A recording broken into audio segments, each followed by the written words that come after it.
Hey, what is going on, everybody? You already know it's Wednesday. It's 8 p.m. You got 50% of the crew here right now. Joe Sullivan and Sean Kilrain will be hopping on in a little bit here. There are the little duties they have to do, fatherly duties, of course. So myself, Paul Spencer, and of course I got Big Mike here, host of the 4-4 Locker Room tomorrow night, 8 p.m. Check him out. Mike, you usually college football, man, but listen, college football, the draft is coming up. So we've been flipping into the NFL here, man, and we've been going to different divisions here. And tonight we're on the NFC West, but before that, how you been, man? I haven't talked to you in a couple of days here. Been going through some stuff, man. Kind of seen some stuff today I shouldn't have seen, and kind of leaves a mark on you a little bit. But other than that, really good. Can't wait for tomorrow. Got to air some grievances about some of our teams. I'm looking forward to doing that. I'm really interested in diving into this NFC West. Kind of looking forward to it a little bit. Want to break down the team. I'll be doing the Rams tonight, so they're kind of an interesting team. They kind of mortgaged their future to get the Super Bowl. Now, big question I have is the time now where they got to start paying the piper? And that's what you got to wonder. Hey, you know what, Mike?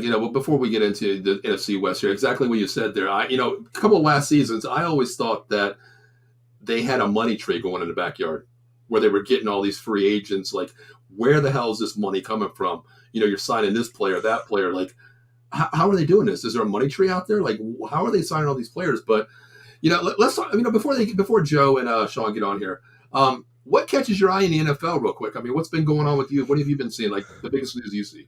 Really? Let's start with your team. What's going on with your team real quick? I think they're done right now. I'll tell you what, like, the biggest battle I'm hearing right now is between the fan base about who they want at that number 10 pick.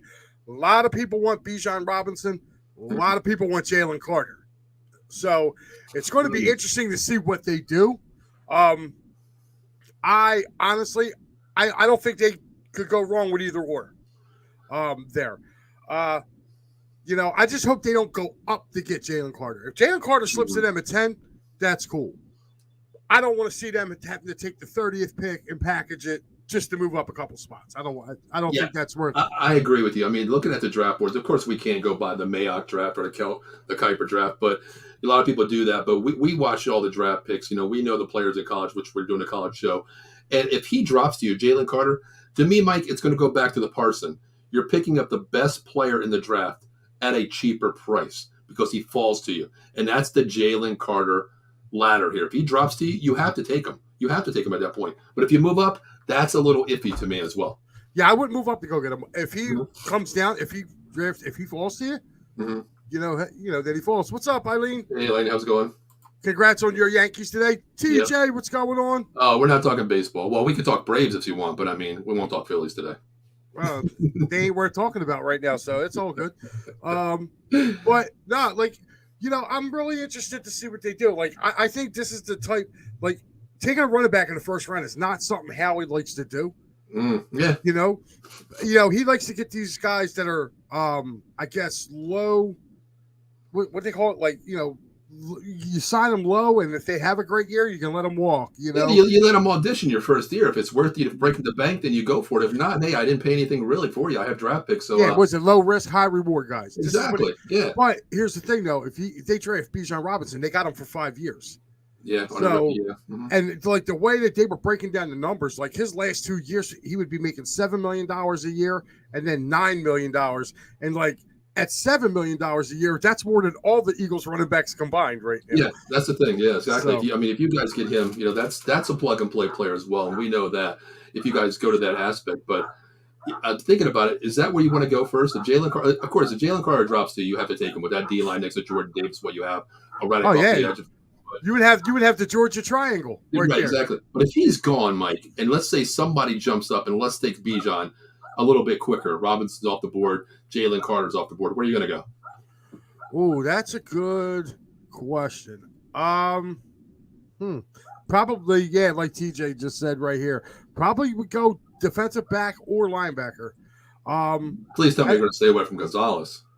Yeah, I'm not sold on him. You know how me and you feel about the wacky packy 12. Yeah. I don't. And the last time the Eagles took a Pac-12 DB, it took him 2 years to play, and he was horrible. With Sidney Jones. So no, right. I'm cool with that. I'm looking. If I'm going to go anywhere, I want to go Devin Witherspoon, the kid out of Illinois. Illinois, yeah, he's solid. He's solid, yeah. And if he's not available and he's going, then you trade back a few spots, and you go around 12. You get there around like 12 between 12 and 15 right there, depending on who you make the trade with. You drop back, and then you go after Joey Porter Jr.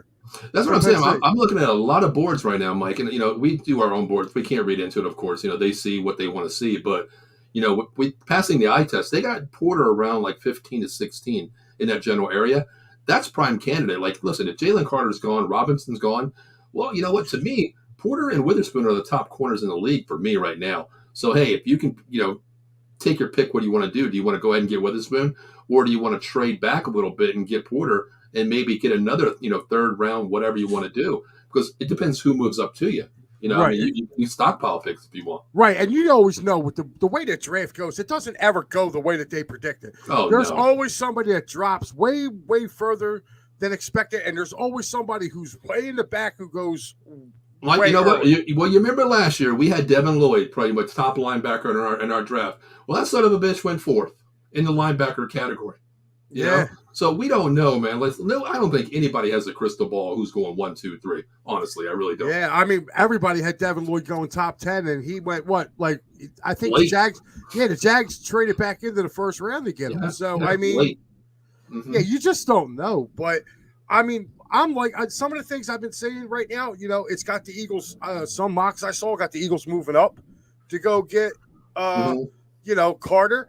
Some other ones I've already seen that they've already with Minnesota. Like supposedly Minnesota is now trying to get the top 10 pick, and they're offering the 23rd pick this year, a number 1 next year, a 3rd this year, and I think who they say they were keying on? What they said? Was there any rumors about it? It didn't say who they were trying to get, but that was the latest offer. I just read that a little while ago. It was on, believe it or not, it was on Bleeding Green Nation. It was one of the things that was that it was, and I'm like, that's an awful lot. Like, I think it was a first, a third, or fifth this year, and a first round pick next year. Well, I mean, logically, let's talk about, before everybody gets on, let's talk about that, like what you just said with that rumor. If the Vikings do that, okay, Kirk Cousins is locked up. We know that. Nobody's taking that money, that bail that he has, okay? Dalvin Cook possibly wants out. Maybe. There's that rumor Robinson, maybe there. Or what about a wide receiver to complement Justin Jefferson? They lost Thielen. Why not? What do you think? Running back, wide receiver? Yeah, but you know what though? Like you can get a wide receiver later in the first round. I don't think a wide receiver is going to be taken. I don't think a wide receiver is going to be taken before 15. I really don't. I think there might be one. I mean, I'm very high on Addison. I mean, I know everybody likes Quentin Johnston from TCU, but I don't know, man. I think I can only see a running back maybe, because even moving up to top 10 for a running back, that you're selling the franchise basically for a running back in the top 10. Either that or they want to move up and try to get that offensive lineman from Northwestern. Skronsky. Yeah. Skronsky, yeah. Mm-hmm. You know what I mean? Because like a lot of people have him going to the Bears, which I think that's a perfect marriage. You got Justin Fields. Now you want to go get a nice tackle, and the kid's local. He's right there, Sure. Weather, he's already weather created, ready to go, Yeah, and it looks like Detroit's out on Jalen Carter. I don't think they're going to draft him. Somebody else in the top 10 too also said they're out on Jalen Carter. Like they don't want. I read something today about the Lions. There's a beat reporter saying that they really like Jalen Carter, because if you put Jalen Carter in the middle on your outside, you got Hutchinson. Yeah. You're looking at basically one, like last year's number 1. And really on a lot of draft boards before the BS happened with, the car racing thing with Jalen Carter, obviously he was a clear number 1 cut recruit. So basically they're getting 1 and 1 back-to-back years. But I don't know, man. A lot of people I think he's going to drop. And if he drops to you guys, you've got to take him. Yeah. I mean, you do. I mean, as much as Bijan Robinson is a great talent,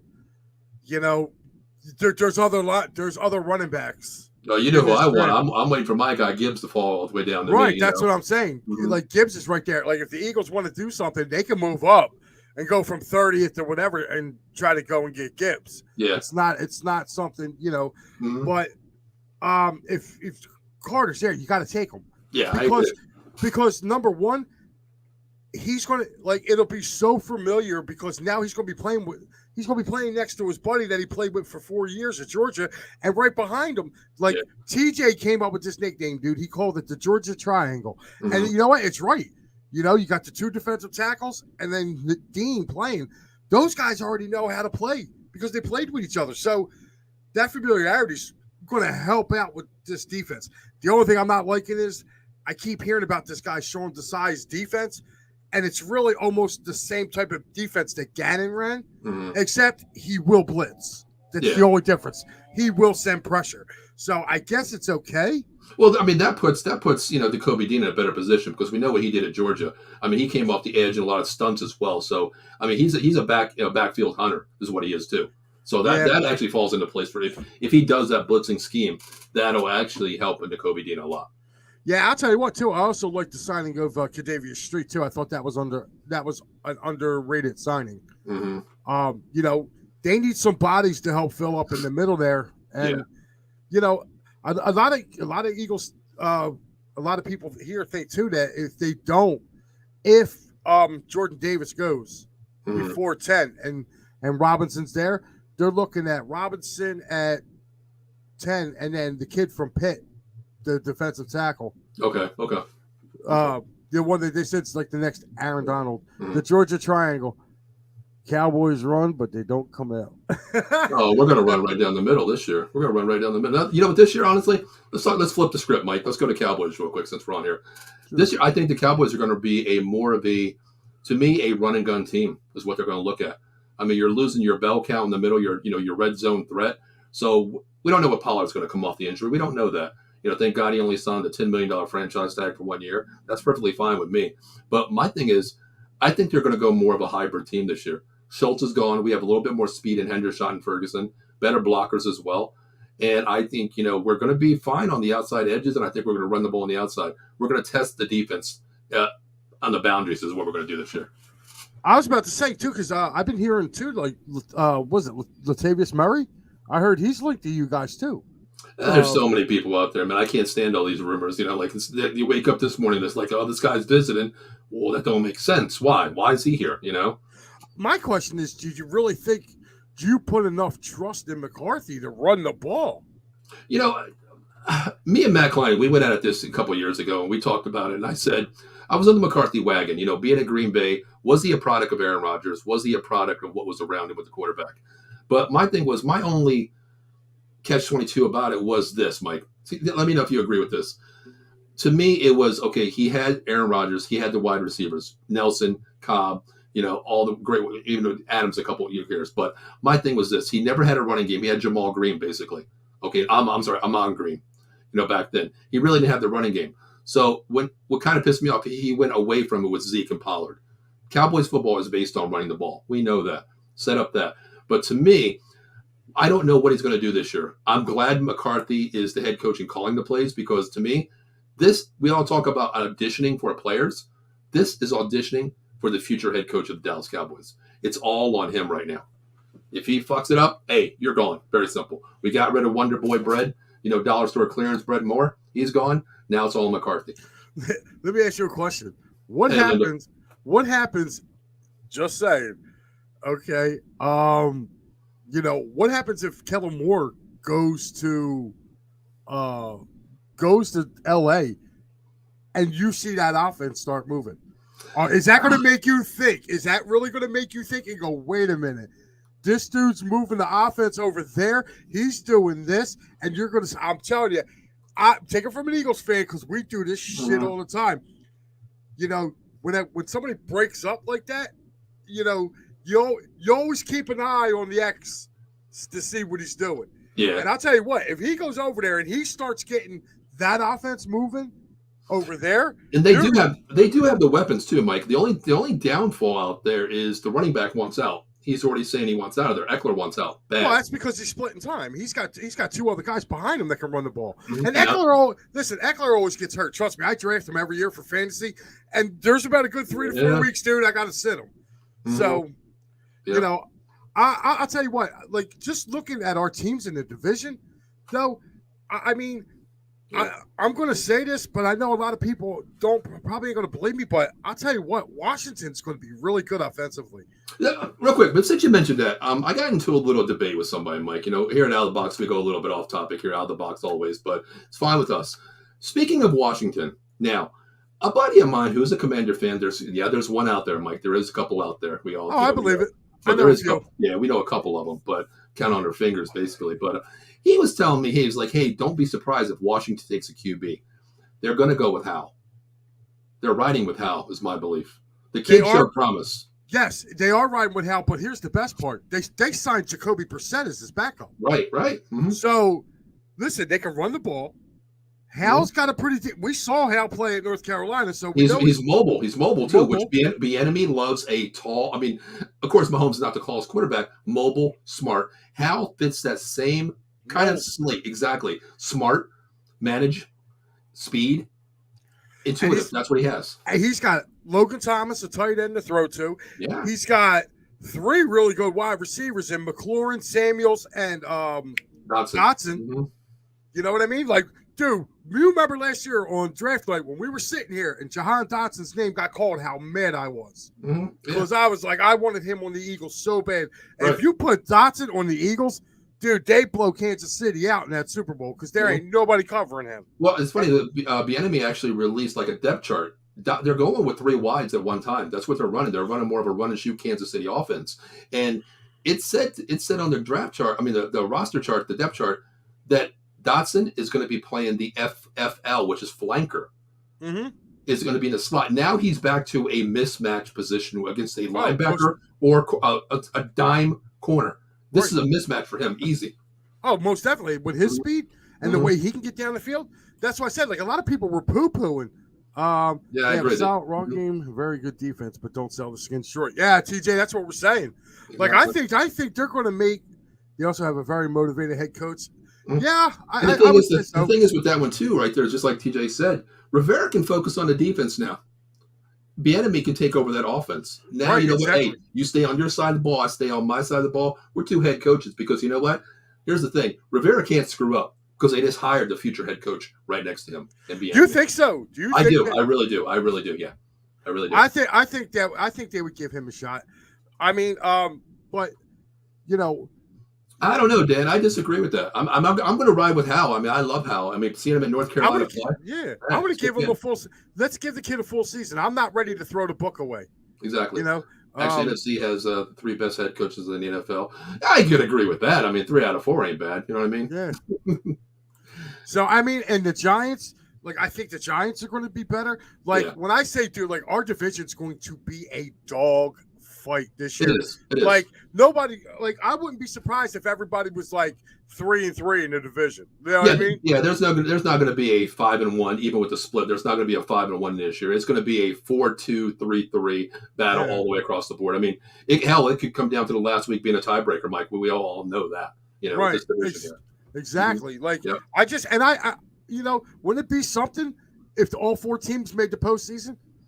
Hell, we were hoping. I mean, as football fans, we talked about almost happened last year. Yeah, I'm a Cowboy fan. You're an Eagles fan, but as a fan of the NFL, hey, you know what? You got to do this on your NFC East. You know, 4 teams making it. That makes you think like, well, we all know, like, hey, we might get beat here. We might not make it to the promised land, but we are the best division of football to get there, number 1. That shows you a lot. Exactly. I mean, how many years did we have to put up with the NFC least? It was either Dallas was the team to beat, or the Eagles were the team to beat, or you had the 1 year that Washington kind of crept up. The Giants haven't been really relevant for a while, but I mean, you know, I'm glad to see it's back, man, because to me, it's no fun. Like I can't talk trash to my son. I can't talk trash to Danny. You know what I mean? Like the last 15 years, like the Eagles are 26-5 against the Giants. Mm-hmm. Like, and that's not no bull. You can go look it up. The last 15 years, last 30 games, they're 26-5. Because this year we were 3-0. It's no fun. It's no fun. Like I just look at my son and go, dude, don't talk to me till you at least catch up some of these wins. Exactly. There's Ken Fry. He's like great rivalries, love it. You know, Ken's a Raider fan, of course, but I mean, it's rivalry what makes this fan base the best because this is time we can get along and we can talk about football, number one. But real quick, speaking of Ken Fry, he's the host of the Batcave Bi-Weekly, of course, and he's the host of the Vegas Sports Scene every Saturday. But real quick, I just want to mention something with Ken Fry. If you read our little banner, Not Your Average Jane Softball Organization, built on leadership, dedication to help girls strive for greatness, feel free to donate whatever you can by messaging my name, Maiko Spencer, on Out of the Box here. We're taking donations. Ken is a sponsor of his daughter's softball league. And here at Out of the Box, we promote family. So if you can, reach out to us. We would like to give a donation to them as well. So if you can, please, by all means, do what you can out there. We greatly appreciate it. But like I said, here, we are family. It's not your average James softball team. Please, if you can, please feel free to donate. I like that logo. Yeah, exactly. I like the logo. Yeah, so we appreciate that. If you can, by all means, a penny goes a long way in some ways, so we appreciate anything. Thank you very much. Mm-hmm. But, yeah, man, like I said, dude, like we were sitting here talking. Danny right there saying our division's back, and I love it. I mean, I love it too. I mean, with Dable being there, I like the fact that you got two young head coaches in our division, and you have 2 seasoned veterans in our division. Mm-hmm. You know what I mean? So it's kind of like, and if you take a look at it too, like you have in some ways, geez, that's why I don't want to. That's very true. Very true. Yeah. This is the longest reigning where there hasn't been back to back. And the funny thing is, 20 years. Yeah, the funny thing is, Mike, we always, we're bettors, of course. We're sitting there every day betting, things like that. We always look for future, for that long shot. The NFC East, to me, Mike, is one of the divisions that, okay, the Eagles went to the Super Bowl last year. They're the favorites, the odds-on favorite. I will never take a favorite in the NFC East because it never happens. Never. No, there's always something that comes up. It's always something. If you like, that's why I'm like, all right, like if the Giants win the division, I'm like, all right, who is likely in this division that's going to knock them off this year? Exactly. And that's how I go through the teams, and you just take a look and say, all right. Yeah. Dan says, I'm glad Dave and Wink are staying with Cap. But yeah, I mean, it's great to have a nucleus of your head coaches. I mean, listen what they did with Danny Jones. They put him in a position to win this year. We didn't see that with like going back to Garrett days. We didn't see that crap with the OC. So I just want to mention something though, Dan. Okay, with winning and success, take it from me. With the Eagles, you can lose coaches quick. Oh yeah, you know what I mean? Like if they have another good year, okay. I don't think Wink's going to go anywhere. I don't think Wink's going to go anywhere. But I'll tell you what, Kafka could definitely end up somewhere. As a head coach. So head coaches get fired every year, man. And the funny thing is, listen, you could be a nobody. Your rookie 5 years in the league could be a nobody. But if your team goes to the Super Bowl, your name becomes the hot commodity in the NFL. Dude, look at the Eagles last year. Yeah, our team went and lost, and we lost both our coordinators. He's the best thing since sliced bread. We want him. Why not, right? I mean, don't get it twisted. I'm glad Gannon's gone, but I would like to keep Steichen around. But, you could just see, man, that those guys were – but, again, go back under Doug's tree. When Doug was here, Deuce Deuce went from being assistant head coach / he got moved up to an offensive coordinator in Detroit. That's why he went to Detroit. Yep. Frank Reich got hired as a head coach in Indy. So, well, speaking of, like since we're talking pro NFC East here, I think it's about topic time to get into our show here. But, I feel outnumbered now because I feel like there's an eagle in my room somewhere. That's probably why Sean just joined the show. Yeah. So we have another eagle guy here. So that's what it is. That's right. How you doing, Sean? Go Birds. Oh, John. Oh, Sean. No. What's up, fellas? What's going on, man? Chilling. Thanks for not much, man. Thanks for joining us, man. A little late out there. It's no big deal. You picking up the daughter, so no fatherly duties. No problem. Yeah, well, man. Hey guys, how about we get into this here? What we all came for. Let's move them how we have them. I can't go down to the Seahawks yet, but Mike, you're going to do the Rams. Yeah, I'll do the Rams. All right, Sean, you got the 49ers. Yeah, man. All right, I'm stuck on the Cardinals here because Joe's not here. Joe and I will switch positions here, but Mike, let's talk about this team, the Rams, man. Let's start off with the Rams first. Oh boy, they are in just cap hell. Mm-hmm. And I'll tell you what, they mortgaged their future last year to win the Super Bowl. Not this past season, the season before. Yeah. They've given up a lot. they don't have a draft pick. I don't think they have a first round draft pick. I think until next year or the year after. I think it's next year. I think they do have one next year, I believe. Yeah, Right. It is next year. Okay, yeah. So they burned away all through their draft picks. Sean McVay decided to stay, which I guess was good news. I guess he had some thought about leaving. But I'll tell you what, man, their schedule is tough this year. I'm gonna read you their schedule. Hey, where'd it go? Oh, there it is. All right. Their home schedule is their three, I guess, they're 49ers, Seattle, and Arizona. And that's their three road games. Their other road games are Cincinnati, Baltimore. I'm taking a look. New York Giants. Oh, okay. Green Bay Packers. Okay. And the Indianapolis Colts. They are the road games for this year. Okay. Now that's not too bad. Now their home games are pretty cool. They got Washington at home. They have I'm sorry, they're at the Cowboys too. Yeah. I'm sorry, the Rams are at the Cowboys. So they have their three division games. They got the Eagles at home. They have the Cleveland Browns at home. They have the Pittsburgh Steelers at home. And they have the New Orleans Saints at home. That's their home games. Okay. Looking at that schedule right now, from the way these teams are kind of the way that they're built, or we think they're going to be built for this, I think they play San Francisco tough. They really do. I can see them going probably 3-3 in the division with those 6 games. Think they lose at Cincinnati. Baltimore, I'm going to leave that up in the air. And the only reason I'm leaving it up in the air is because we don't know the situation with Lamar Jackson. That saga is still going on. I think one of them too, Mike, is you got to leave that Niner game, depending on, it could be an opening week game. We don't know, because Purdy's not going to be ready. Lance is not going to be ready. So if you're the Rams, you want to catch that Niner team early in the season. Yeah, maybe. I don't think they beat the boys in Arlington. I think they lose that one. Okay, they play. Well, that's the division. They got the Eagles there at home. The Birds are gonna. I think the Birds are gonna trounce them. I don't even think that's gonna be close. Then they play the Browns. I think they beat the Browns. I think the Browns give them some fight.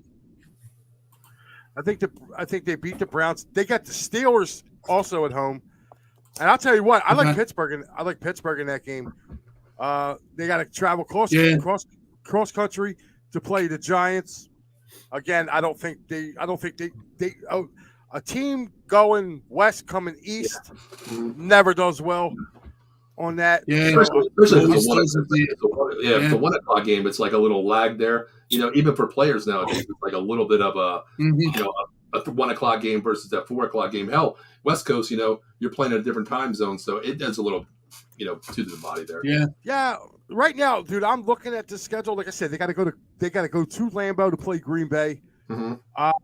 Again, we don't know what type of Green Bay team that's going to look like. Right. The Rodgers trade hasn't gone through yet. They got to go to Lucas Oil Stadium to play our boy Gardner Minshew and the Colts. I don't know how that's going to look. So, I mean, just looking at the schedule, dude, as just a rough shot, I probably are going to say, 7. I'll say 7-10. Wow. Okay. Dan is a Giants fan. He has them at 10-7 real quick. Okay. Really? I got it the opposite way. I got it 7-10. Yeah. Well, before we get into it, I want to say hello to Joe Sullivan. Joe, what's going on, brother? What's going on? The Arizona Cardinals are in the house, y'all. Kyler Murray got off the video games. He's ready to talk. Kyler Murray. Joey's wearing a Kyler Murray Phillies jersey. Just to let everybody know. That's right, man. Hey, you know what? Phillies are 1-5. I'm still showing my pride. You know what I'm saying? I hear. Now let's get the comment real quick. TJ says, let's plan a road trip to SoFi so we can hit Vegas to and from. I'm down with that. But listen, I'll tell you something real quick. You guys know, I was blessed enough to get Super Bowl tickets last year for $2,300 each. And I ended up selling them for $17,000. each. Okay, and that was the biggest profit I've ever made in my life. So I don't know if we'll be able to get to the Super Bowl, but going outside to the stadium, having fun, I'm down with that anytime. And it hit in Vegas. What could be It's better? only a 3-hour drive, dude. Literally, you're right on 15. Yeah, I used to live in Palm Springs. My pop was in the military, so we used to go there like every other weekend. Yeah. Hey, I'll tell you what, if I was making 17 dimes, I wouldn't be going to that John either, yo. I'd be yeah. I'd be selling that John. I'd be watching that shit on a big ass screen TV. It was funny. We talked last year. I put in a group chat. I was like, guys, serious question. Joe, Mike, Sean, if you had 2 tickets to the Super Bowl, of course the Eagles were in it. I offer you 16 grand. Are you going to sell to me, or are you going to go watch the Eagles? I think the answer was unanimous. I'll stay home and watch the Eagles. Bro, exactly. Me too. Like, look, listen, dude. I was blessed, dude. I went to the one in 2004. Like, no. Or, no, never again. Never again. Exactly. Plus, I'd rather be in. Honestly, I mean, being at the Super Bowl would be great, and I have a couple. I have a couple buddies. Our buddy Harry Slater went out there, and it looked like he had a phenomenal time. He always He has had a a good phenomenal time. But for me, I mean, I would rather, like, especially with the scenario you said, Paul. I'd take my 16 dimes. I'd watch that John in Philly, and I'd hope I was at Frankfurt and Cotman partying my ass off. Just don't bring the 16 dimes with you. No, obviously not. He says, Joe, great game today. Bet you glad you were there leaving Yankee Stadium. Yeah, coming up. Now, the game's canceled tomorrow, right? Yeah. It's very bad weather. Okay. Yeah, I'm lucky because I was going. So I'm going tomorrow. Right, I was going tomorrow. But luckily with my work, I know for a lot of people are screwed, and that I feel bad for them. But I'm lucky I could just switch my day, so I'm still going Friday. Okay. Oh, nice.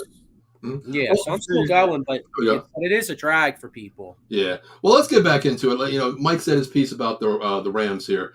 Joe, since you just hopped on, what do you think about the Rams? I mean, my thing is, I'll wait. I want to talk about something, but Joe, what do you think about the Rams here? I have no feel on them and the reason is I have no idea what the status of Matthew Stafford is. I mean, if you're telling me I'm getting a healthy Matthew Stafford, I think the Rams could be competitive. And I know they lost, I know they lost Jalen Ramsey, and I know they're looking to trade Allen Robinson. They let go of Leonard Floyd.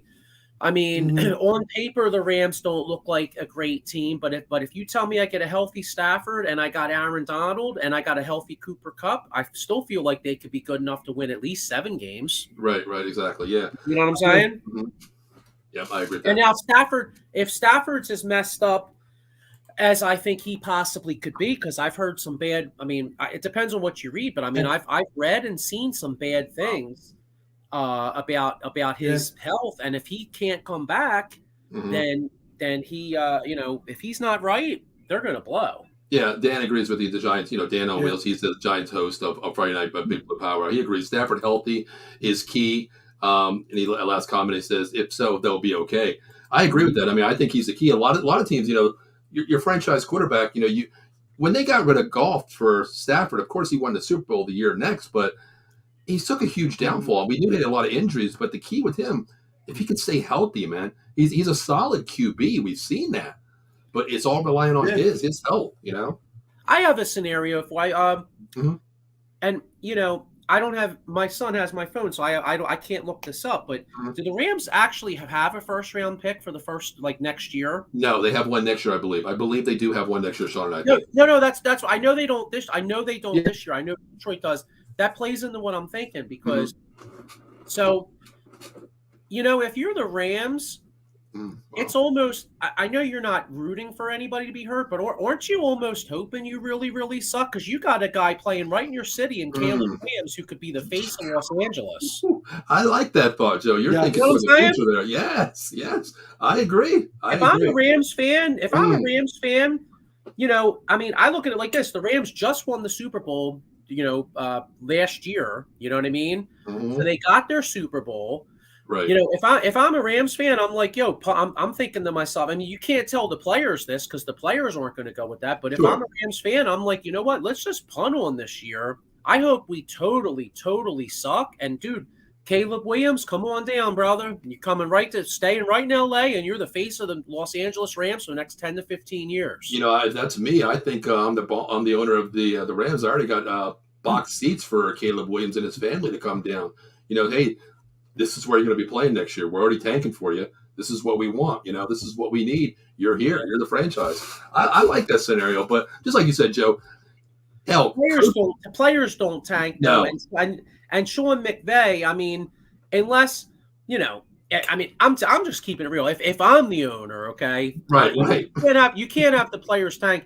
I'm wrapping the Sean McVay. I'm like, listen, brother. I'm like, I know you don't want to lose, all right, and I don't want to, but you already won a Super Bowl. You know, if you know we get, you know, listen, if we get, I know this year might be tough, but if we could get Caleb Williams, bro, like you might have a Belichick. If he's that good, you might have a Belichick Brady John. You know what I'm saying? Right. Mm-hmm. Yeah, I mean the other scenarios, Joe, just like with Houston, who was the coach that got fired from Houston? Holy shit, I'm blowing a blank here. Lovie Smith. Yeah. I mean, listen, he tried to tank last year, and look what happened to him. You know, like, I mean, it's a situation where if that's me, I'm the GM. You know what? I'm sitting there thinking, you're right. I'm going after Caleb Williams because I think he's a clear-cut number one. You know, there are top two players out there that I like. Of course, I don't know if Harrison's Jr. going to go number two, but Caleb Williams is a different animal. And I think playing in your own backyard, what better place to play, right? Yeah, but like you said, though, the only problem is Matt Stafford's not going to tank. Cooper Kupp's not going to tank. Aaron Donald's not going to tank. So if Stafford's healthy, they're not going to be shitty enough to get the first. Yeah, especially coming off Cooper Kupp's last year. I mean, a bad year. You know, both was player of the year. Then coming off the injury-ridden season, he's not going to tank back. Not tank back-to-back years, but have a bad year versus a tank year. It ain't going to happen. And you ain't going to tell athletes making this kind of money because it's an audition to them. You know, we all know that. Every year is an audition. We know that. But, Sean, what do you got real quick about the Rams before we move on? I got them with Mike, man. I see them as 7-10. I mean, dude, and like Joey said with Stafford's injury, that elbow really concerns me because that's what I've been hearing, you know. And just like you said, he's the key piece. And you know they lost a lot of people, so they basically build back up, you know. So that's my thoughts on that. Yeah, I got them going 7-10, 8-9 at the best. I think they can do, but it all remains. We don't know. We don't have a crystal ball with Matt Stafford. We don't know that. You know, we know the connection Cooper Kupp had with him, but we don't know what Stafford we're going to pick. You know, at the QB position. So I think that a lot falls on it. But just like Mike said, they gave up the farm already. No draft picks this year, basically in the first round, really, all because of the situation. And before I think they put everything in one basket because the money tree was in the backyard to sign every free agent possible 2 years ago, and it's finally catching up. It really is. Well, just take a look at what they're doing, man. Like they had to trade Jalen Ramsey. They're up against the salary cap, so you're up against the salary cap with no draft picks. Like it's going to get lean there for a while. Like unfortunately, they don't have Howie Roseman in the front office, and I'm sorry, I can say that because like Howie turns chicken you know what into chicken salad. The dude's just phenomenal with the cap. Sure. And like for some odd reason, like I will say this, when it comes to the Rams, look out for the kid Van Jefferson, the wide receiver, and also Cam Akers I think is going to have a bounce back year this year too. I think them two guys you can definitely look at and think that they're going to have a bounce back year. And you never know, with him playing opposite of Cooper Kupp, you know, it may open it up for him. I agree. Well, I mean, I got him going 7. I think we're pretty much unanimous around that 7-10 area. Pretty much, right? Absolutely. Okay. All right. So I guess we'll move on to another team. How about we go real quick, Paul?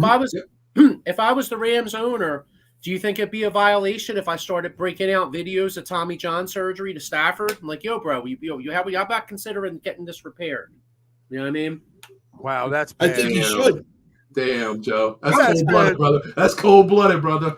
I'm only kidding. I'm just saying the future of the Rams, they'd be so much better if they could tank for a quarterback. But you know, I tell you what, man, I just had a bad vision. You know, I don't want to get blamed in the future if Stafford goes down. They're going to pin this on now the box here. So listen, hey, if it happens, you heard it here first. And Joe said it. I'm not rooting for it. No, I never root for a guy to get hurt. No. And, you know, and I hey, I hope Stafford's healthy. I hope he has Me a good too. year. He seems like a nice guy. I'm just Mhm.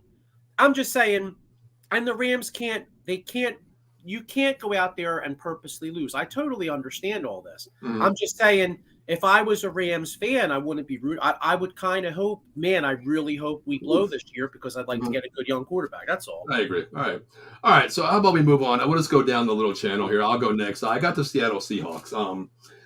Listen, the biggest loss they had this year was Marquise Goodwin, their third wide receiver. I mean, they did bring back their quarterback on the defense, Bobby Wagner. He's damn near almost, I think, 35, 36 years old now. Still a solid linebacker, still has a little gas in the tank as well. But to me, signing Geno Smith, actually, I think he deserves it, number one. He played lights out last year. He really did for what they had. And listen, when you got Kenneth Walker in the backfield, you still got Metcalf. You still got Lockett. And Noah Fant's no joke as well, And the only thing I can think of is, to me, I'll just go over the offense first, get you guys feedback. To me, I need that third wide receiver because Geno Smith can run. The offensive line kept him upright at times, but he was sacked a lot.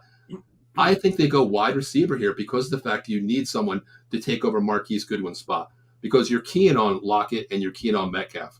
And Fant, he's still good, but I like the wide receiver spot here. What do you guys see on the offense first? I'll start there with you guys. I could see that. I mean, do they have 2 first-round picks, Paul? Yes, they do. They have 5 and 20. 5 and 20. Okay, so number 5 obviously is too early for a receiver. Number 20 is a prime spot for a receiver, though. Exactly. Now, here was my thing real quick. I'm just going to put this out there real quick, and you guys tell me right or wrong. I want offensive line help, and I want wide receiver help here. If I'm a smart GM, I'm going Skoronski from Northwestern. Number 5 right away. I'm still going to get a wide receiver, Addison, Johnston, anyone at 20. Take my pick of who I get at 20. I got my both position players, a weapon for Geno, and some help for Geno. That's my philosophy right there. What do you guys think? That makes sense. Give him production. Yeah, you got it. And I'll tell you what, front line block and help. Mm-hmm. Yeah, Mike. I'll tell you what. If you're looking, even if they don't want to go, they can go probably both offensive linemen picks in the first round because there's some decent wide receivers that'll be around later on. I'll give you a name out there, and I watched the kid play all season long. Is Parker Washington from Penn State? The kid's got hands like crazy. Right. Now, this is actually, I like TJ's comment. This is actually, I agree with TJ. Now, this is actually linked to the Twitter account of Seattle Seahawks. If Jalen Carter is there, Pete Carroll loves project players. He's not a project, but mentally there is a project there. But he loves D linemen. We all know that. He's a defensive-minded coach. I could see that happening, exactly like TJ said. Oh, there he said he loves projects. Exactly. Yep. So did I. I don't think Jalen. I mean, I would love. I mean, I read obviously the Eagles. There's speculation that the Eagles are the team that promised Jalen Carter that he wouldn't slide past 10, and that's why he's not going interviewing past 10. But I don't think I think Seattle does go Jalen Carter at number 5 if he's there. And if you remember, Seattle invested heavy in the offensive line last draft. I believe exactly. So I mean, I know they still don't have the greatest offensive line, but they did spend a lot of draft capital the last draft or two on the O-line. So I could see them definitely going like a Jalen Carter. Yeah, they're pretty solid on the O-line. I mean, to me, like I coach offense up here, and when I have a mobile quarterback, I hate to say it, but I'm going to rely on my QB's legs a little bit. I'm going to give you weapons first to get you. I know you can get outside the pocket, so I'm going to give you the weapon first. But they're in a prime position here at 5 and 20, man. You can get that O tackle, the O guard, whatever you want. And then you go out and get a weapon because just like Mike said, those wide receivers, man, they're pretty hefty in the second round too. You can get a dime out there. You can get a diamond in the rough for sure. Exactly. Yeah. Seattle. Don't you kind of feel like with Seattle? I mean, I know San Francisco's the class of the division. We probably all agree with that. But don't you think Seattle, with the improvement of Geno Smith and these picks and Pete Carroll, you can say what you want about him, he's a hell of a coach. I mean, I feel like Seattle's in a prime position to make a nice little leap this year if they have a good draft. The rumor was last year when the Russell Wilson trade went down, Oh my God, you're giving up, a Super Bowl winning quarterback for this.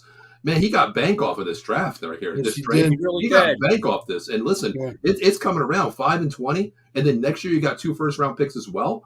Like you think about this, he can stockpile picks for the future right now, which he's doing now, 5-20. And let's just say next year, okay, I think they'll be maybe around like 20th in the draft next year. So you're going to get a 5 and whatever Denver's at. So Denver's going to be mediocre. So you're looking at a 20 and maybe a 20-12 pick. Position. So you're in prime position, for the future. Yeah. And you know what? I'm not sold on San Francisco being the class of the division. Their quarterback, like, come on, dude. They're starting the season with Sam Darnold. Are you really fearing Sam Darnold? Well, Trey Lance will be back, right? No, well, they're projecting him. They're projecting him right around OTAs, but that's just like that's on-field action is what I'm hearing. Yeah, a window basically. Yeah, him and Purdy as well. Purdy will be thrown before Lance. That's what they said. Really? Because they had, because they said Purdy's going to be. It's going to take. He had Tommy John, dude. That's 9 months. There's no way. I'm not talking about. Lance should be back. Lance got hurt like week 2. I'm talking Trey Lance. I said Trey Lance should be ready. No, I don't know. They're saying that's why they went out and got Sam Darnold, because they said he wasn't going to be ready for the start of the season. Well, great. That's why I said. What did he have? Like the worst ACL of all time? He hurt himself in week 2. Most of these guys, I've seen guys get hurt in like November and they're back in September.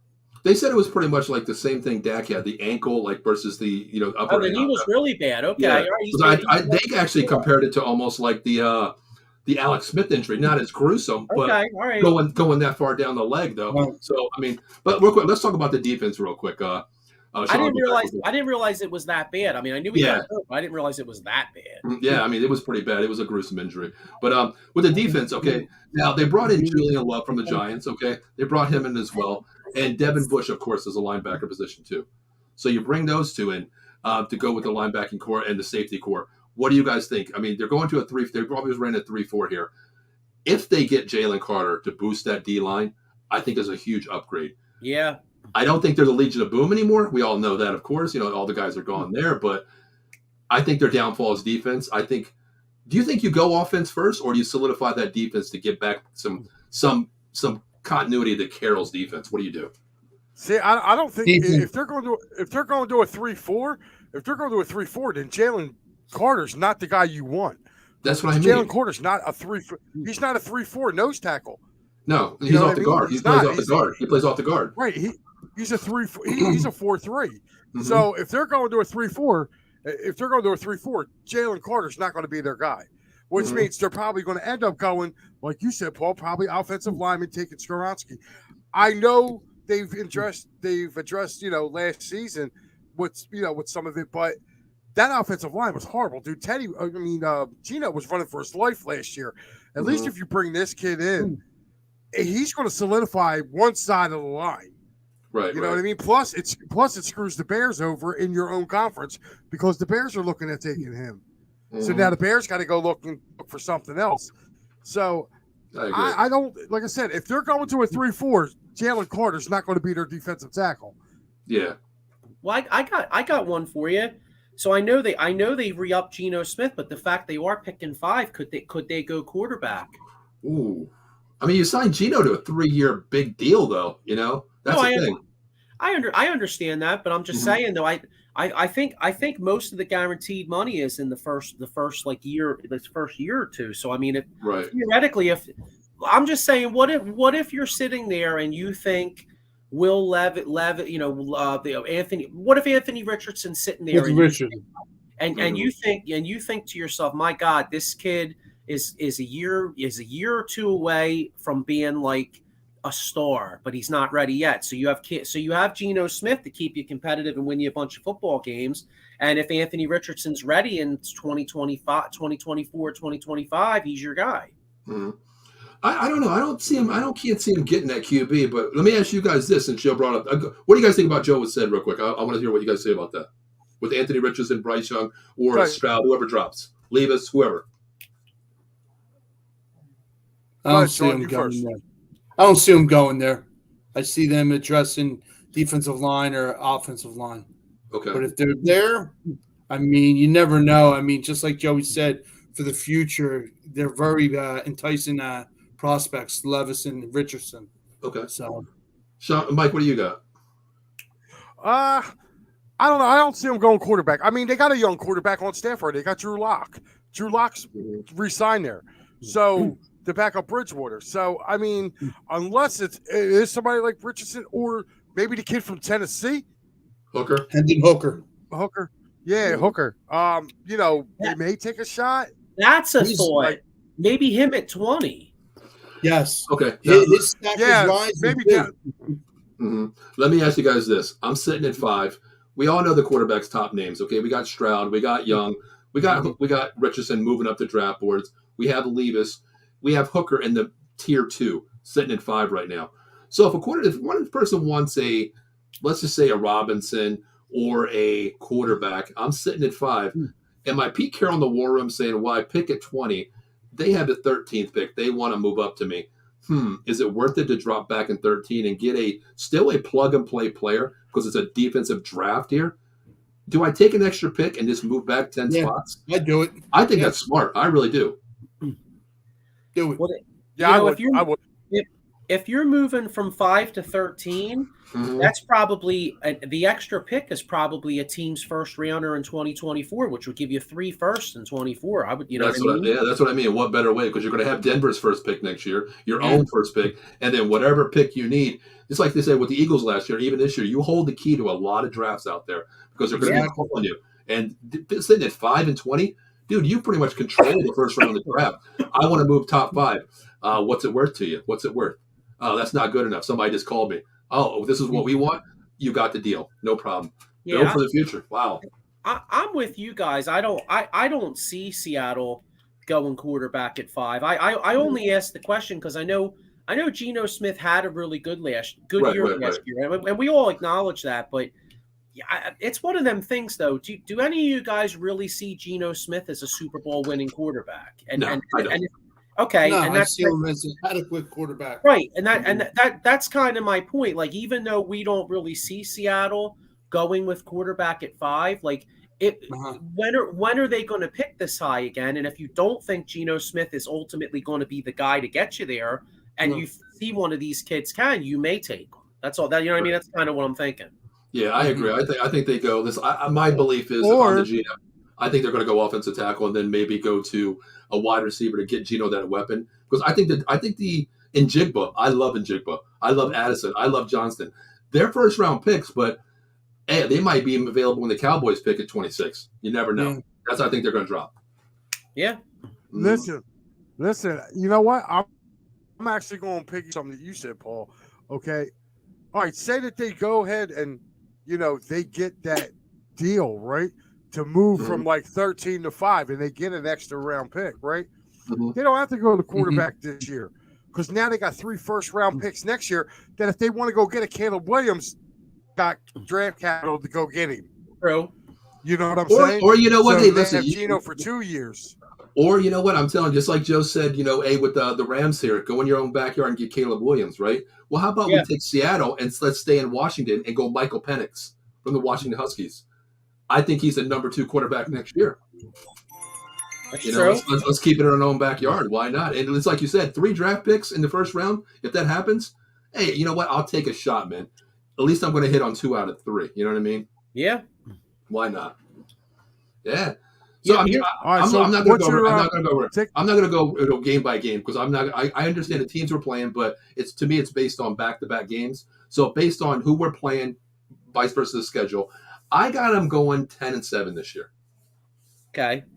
I got 10-7. It depends on how back-to-back games are, and I'm not even going to look at draft-wise yet, but I got right now 10-7. I think Geno can manage games, but I don't think he can get over that 49er hump.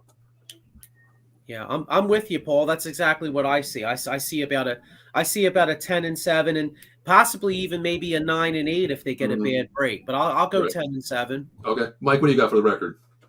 I think they're going to be better. I think they're going to be around. I think they're going to be 11-6. Okay. I'm going to go 1 game higher than you guys, and I do think they beat the 49ers. I'm sorry. I think the 49ers fall back to this division this year until they get a steady person in at quarterback. And you also got to remember, too, there is no more D'Amico Ryans calling this defense. D'Amico Ryans is now in Houston. Yeah. So it doesn't. They went out and got it, but whoever they bring in, it's going to be an entirely new system than what they had because they didn't hire within. I think they brought somebody in from the outside. Yeah. So it's going to be a totally new system. They got to get used to it. And I'm sorry, they're just right now. Trey Lance is up in the air. Brock Purdy's up in the air. You're going with Sam Darnold. Enough said right there. Like the 49ers can have a great defense, but if that defense is on the field for 40 minutes a game, we showed you guys in the NFC title game what happens when you leave a good defense on the field for 40 minutes. They end up getting gashed for 30 points. Sure. So I'm not sold on that. And I think between Seattle and the Rams, I think those teams can definitely steal a win from the Niners. I think Arizona's just horrible. Sean, what do you got for record here? Mike has 11-6. 10-7. Okay, so we got three 10-7s and an 11-6. Pretty uniform right now. But my thing is, like Mike, before Joe and Sean hopped on, I think you want to get the Niners early. If you're Seattle, you're the Rams, and you're Arizona. With that quarterback, unstable right now. We don't know what's going on. So if we can get them early, I think it's a definite split. That might take me to that 11-6 point. That might. Well, if you take a look, the way that they've been doing games recently, your first week has been normally it's been either a conference game or a division game. Yeah. So it's unless you're the NFC East, you get that freaking gauntlet like Eagles, Giants, Cowboys. Oh yeah, like 4 games back to back. Bullshit. Yeah, December. Yeah, the whole month of December we play the whole division. Exactly. Yeah, with the top team in the other division on between those two. So yeah. So who wants to go next? I mean, I think we're going to talk the one top team versus one bottom team. So who wants to go first here? I wouldn't mind doing the bottom feeder that I have. All right, let's bring from the bottom to the top. Let's go. We started at the bottom. Now we're here. Let's go, Joe. That's right. Yeah. All right. So I got the Arizona Cardinals, and I got our old buddy, Mr. Jonathan Gannon, as the head coach. Boo! Philadelphia, the great, the man of the halftime adjustments in the Super Bowl. So many of them. Yeah. Right. The man of when I think of aggressive defense and aggressive blitzing, boy, the first thing that comes to mind is Jonathan Gannon. Right. Not. All right. That's the only guy who ever made me miss Jim Schwartz. Yeah. Exactly. Yeah. Exactly. I know how that feels. Joe knows how I feel about this one. Joe named one of my Cowboys players Castaway, and we all know Kelvin Joseph. I used to hate Anthony Brown, but I'm in the same situation with Kelvin Joseph, the Castaway, Anthony Toast Brown, or Castaway. I kind of missed Anthony Toast Brown. I feel what you guys are talking about. So listen, I don't want to totally trash Jonathan Gannon because it all in all the Eagles defense did play extremely well. But as a guy that grew up with Buddy Ryan and also had Jim Johnson as our best era, never really played the style of defense that I really loved. But I will give the guy some kudos in the fact that Eagles defense did have 70 sacks last year. But I think a lot of that was the talent, honestly. I don't really believe in this guy. I don't really believe in this guy as the coordinator. And I'm kind of interested to see what he's going to do as a head coach, So anyway, he goes to Arizona. He's got Kyler Murray. Now, I don't believe in Kyler Murray a little bit. I mean, this kid's got a ton of talent, but I don't believe in this kid. I mean, anytime the leader of your professional franchise that you have to have a clause to stop him from playing video games, I don't believe you're ever winning a Super Bowl. Okay. So this guy, I don't believe in this dude at all. He's coming off an injury. Arizona also lost some key players now. First off, J.J. Watt retired. Cody Ford left the offensive line.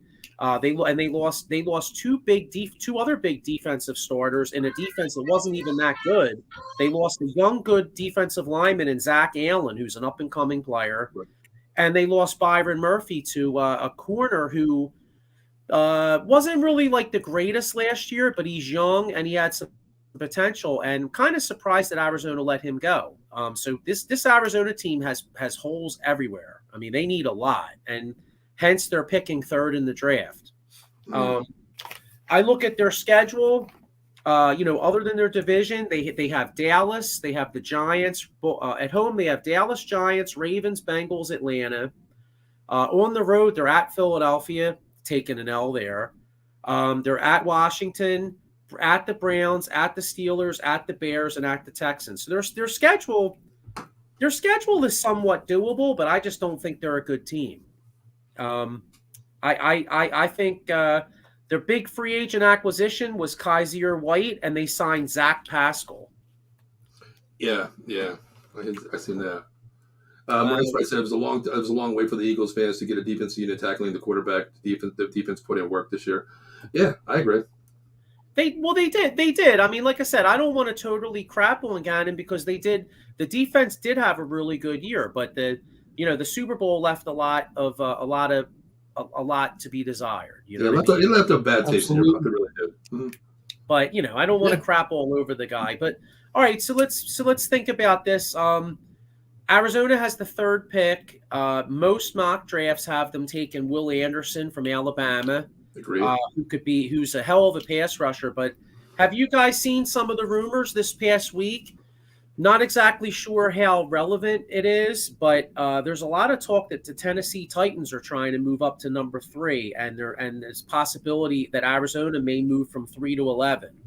Have you guys seen any of that? To me, if they do, I think it's a smart move because if that's the rumor, and you're going to get an 11-3 move plus a pick, I think it's smart because Arizona had too many holes to fill in 1 year. I'm gonna stockpile my drafts for the future. I think that's a smart move. My ears are open. Like, listen, you're calling me. Hey, give me another draft pick because I can't put a team together in 1 year. I'm not ready. I'm banking on the future. I think that's smart. So, I do too, actually. And if you look at it, Arizona needs defensive line help. Arizona needs tons of help because here's the other thing too. The elephant in the room is they're trying to move D-Hop. Right. They're having a hard time. I read that he may even just be released. Yeah. Speaking of that, Joe, I follow the Cowboys all the time, and there was a Twitter report that 2 weeks ago he was down in Dallas talking, working out. Yeah. He walked away with no deal. He walked away with no deal. So that tells you something that they were linked to him for all offseason, and he walked away from that. Maybe you're right. Maybe he's on the last leg, and not last leg, but maybe he is getting cut. You never know. So if you're Arizona, if you do move from 3 to 11, that probably is Tennessee's first this year, first next year, and probably a second this year or second next year or even both. You know what I mean? So you're getting a lot of picks. And if you go to 11, that's prime target for possibly a Christian Gonzalez to play corner for replace a Byron Murphy. Yeah. It's prime target for possibly an offensive lineman like the kid from Ohio State or the kid from Northwestern. You know what I mean? And who knows if Arizona could even move to 11 and maybe even move down a little more and get even more picks. You know what I mean? Because they, like you said, they have so many needs. Yeah. I think they need more draft picks. I mean, like I said, I don't think you could build a team within this draft alone. I think you're going to build for them. I mean, I don't want to call it. I want to call it rebuild. I think the Arizonas are in rebuilding mode here. New head coach. You know what? A franchise QB in Kyler Murray, to me, he's not franchise. Just like you said, Joe. What quarterback has a clause in his contract? Hey, brother, you're only allowed 20 minutes of Call of Duty time. You have game film from 3 to 9, brother. Then you can play your Call of Duty after your chores are done first. That's bullshit to me. It's pretty bad. It is. Yeah. Mm-hmm. I was going to say that's the off the field stuff. And again, the kid is extremely talented. I mean, I'm not going to sit here and act like he doesn't have a ton of talent. Right. But the other thing is too, you notice for as good as he is though, you have to play a very specific style of offense to be successful with him because unfortunately he's got physical limitations. I mean, he's so short that he's got to drop so far back to be able to see over the line, and it affects. It affects. He has a real hard time throwing over the middle a lot of times. You know what I mean. He's got to, and that's a major problem. And I think that defenses have really caught on to that and found a way to defend him. Well, Lincoln Riley did say that about Kyler Murray in Oklahoma. He said it was a total different offense where going from Kyler Murray to a Jalen Hurts. A big mobile quarterback, we had to get Kyler Murray out of the pocket. Everything was on the run, and when you had Jalen Hurts, it was oh, we can bring the formation in a little bit. We know Jalen can run the ball, throw the ball, get out of the pocket. It's just like I said, Kyler Murray is a different scheme quarterback. You have to build up his talent, being small and mobile. Yeah. And another thing too, you got to take a look into is also Zach Ertz. Zach Ertz is also, they're talking about cutting Zach Ertz too. He's looking. They're looking to get rid of him. But getting back to that pick, them moving up from was 11 to 3. Yeah, 11. I don't think they're moving up to take Will Anderson. If they're moving up to 3, I think they're moving up to. No, they would be moving down. Tennessee would be moving up to get a quarterback. They'd be moving down. Yeah. Why did Tennessee don't need to get a quarterback? They got Malik Willis. Yes, they do. They just signed him. They got him last year. So if they move up, me personally, I don't. That's got to be an offensive lineman. Real quick, are you sold on Malik Willis? What we seen last year? The kid was a deer in headlights. No, I'm sold on it because I've seen him play, and he played against some really good competition, like in the bowl series. Like he went against a really good team, and I think you got to give him the year. Like they got to move on from Tannehill and just let this kid play. And they just until they do that, then he's not going to be able to. He's not going to develop. You got to, so hopefully he gets his chance this year. Like after this year, they're done with it.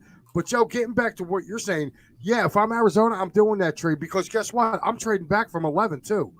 I'm trading back from 11 to whoever wants to move up. Yeah, and stockpile more draft picks.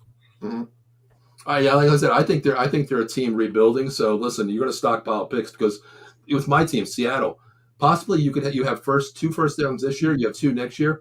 Hell, if you do this trade and move back, you could have 2 this year and 3 next year. You're built for the future right there. Arizona, I'm not going to say a 2-year window. You're probably looking at maybe a 3 to 5 year window. But why not stockpile now? Get your players in order to where you go because. Listen, Kyler Murray's on his last leg. We already know that. I don't know. Maybe he should have stuck with baseball. I'm not going to take anything away from him because he was signed by the A's to go play baseball. First round pick by the A's. Why not? Yeah. But hey, you know what it is. What it is. I mean, you got to start with your franchise QB right now. And when you're bitching against D-Hop, all your top wide receivers, you can't get along with them. You're fighting with your head coach. There's a problem there. So true. Yeah. They right now, and if they did collect more picks right now. They have 3, 34, 66, 96, and then 105, 168, 180, and 213. So they have a decent amount of picks. Okay. If they did move, say, to 11 and then got a second rounder, then they in theory could have 4 of the top, 4 of the top 66 players or whatever. Yeah, you have 2 in the first and 2 in the second. Yeah. Mm-hmm. So that could be. And also if you're going to lose D-Hop, you could use a receiver too. So that could be 4 picks like that. That could be a corner, O lineman, pass rusher, and a wide receiver even. You know what I mean? That you can get 4. You can get 4 players in the top 60 that could be solid NFL starters for you if you could hit on them. And the thing is too, like Joe, like what you said there, you stockpile the picks. You got a rookie. I don't want to say a rookie head coach. Gannon coming in. He's on a window. He has a window, a 3 to 5 year window signing.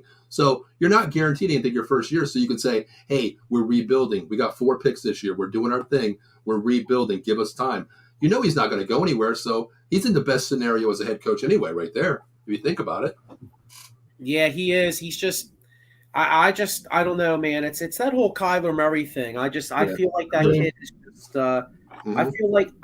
I feel like he's the kind of kid that people, he has so much talent that people are going to keep, basically people are going to keep trying to work with him and he's going to get a lot of guys fired. Let's put it that way.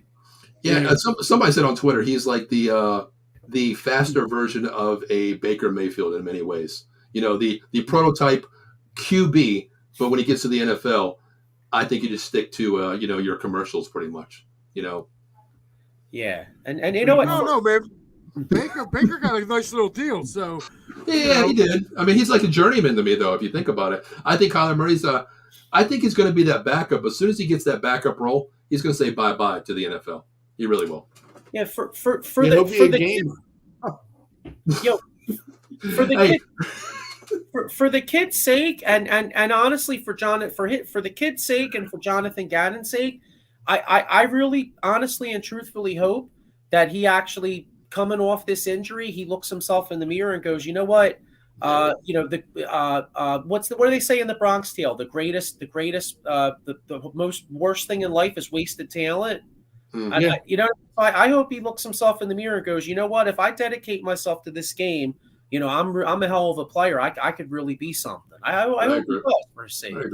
But real quick, I want to say a message to Kyler Murray. Listen, man, if you don't make it on the NFL, Monday night, 8 p.m., we have Joystick Junkies, all about video games. Brother, they will welcome you with open arms, the Joystick Junkies, 8 p.m. on Out of the Box, YouTube, Facebook, Twitch, and Twitter. You're more than welcome if it don't work out, Kyler. Evan and Dan would love that. They got a third member. Right, exactly. Can you imagine how funny that would be, though, if Kyler Murray actually saw this podcast and he's like, who the hell are these a-holes shitting all over me? Yeah. You know what I mean? Like, how funny would that be? We're like, I would tell Mighty Mouse to take a chill pill. You know? I'm definitely going to play Call of Duty tonight. I might play him. I can see him now. You son of a bitch. You were the one talking shit. Ugh. Yeah, imagine he's sitting here like, who's this asshole in this Phillies jersey saying I'm some scrub? You know what I mean? Right. Like, who are these guys? Tell me wearing his jersey. Yeah, right. All right, Joe, what kind of record are we looking at here for the Arizona Cardinals this year?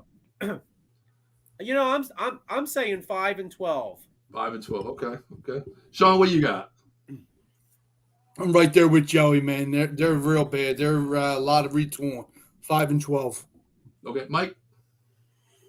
I'm not even giving them that many. I think they get 3 wins if they're lucky. 3-14. Damn. Go be picking first. Kyle Murray will be hurt. And do you see who their backup is? Who is their backup? It's the dude that was he was backing up Brady down in Tampa. Gabbert. Blaine Gabbert? Oh, yeah, God. I think that's their backup. Yeah, I think that's their backup out there. Oh God! All right, God bless the backup quarterback, man. Boy, they been in the league. Those guys make so much damn money and suck. A lot of them. I know. Yeah. Tell me about it. I think the best job in the NFL is to be a backup quarterback, a clipboard holder. Why not? And a long snapper. Don't forget a long snapper. Show them love. Can we have mentioned any long snappers by name in the NFL? Can you come up with one real quick? John Dornbos. Oh no, not anymore. Not past. We're talking Rick Lovato. Okay, there you go. You guys win. Pick another one, Joe. I can't remember. I can't say any of them. I don't know any other. I know no other long snappers. Lovato. I'm going to say Tommy Long Snapper. Coach McEachran, Archbishop Ryan. Oh shit. Okay. All right. Yeah. All right. My prediction. I'm gonna go between you guys. I'm gonna go 4-13 because I'm just gearing toward Kyler Murray getting fired and coming. Can I change mine? Yeah. Can I change mine? Go ahead. Oh, I'm gonna change mine. I'm gonna go 3-13-1 because they're gonna kiss their sister sometime this year. Oh my God, Mike.